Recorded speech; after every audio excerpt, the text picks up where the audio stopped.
Matthew Stuckey here from Verity Baptist Manila, and I wanted to make a quick video answering a supposed contradiction in the Bible.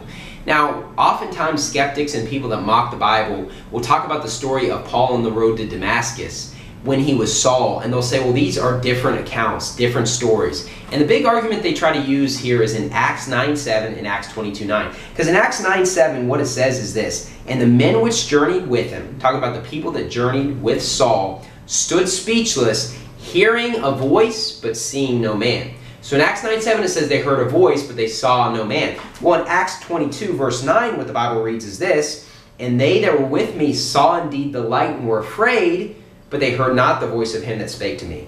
So first off, it says in Acts 9:7 that they saw no man.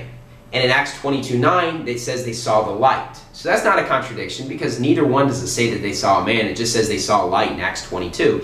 But the big one they try to do is whether or not they heard a voice or not. Because in Acts 9:7, what it says is hearing a voice. Now, if the Bible says hearing a voice, it's very clear they heard a voice, right? But in Acts 22:9, it says they heard not the voice of him that spake to me.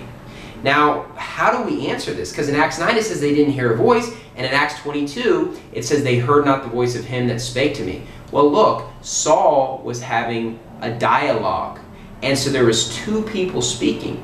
They heard a voice, but they didn't hear the voice of the person that spoke to Saul. Whose voice did they hear? They heard the voice of Saul. Because they heard a voice, but not of the voice of the one that spake to Saul. So whose voice did they hear? They heard the voice of Saul. That's not a contradiction at all. They heard a voice, but it was the voice of Saul. So anyways, I hope that was a blessing. Thank you and God bless.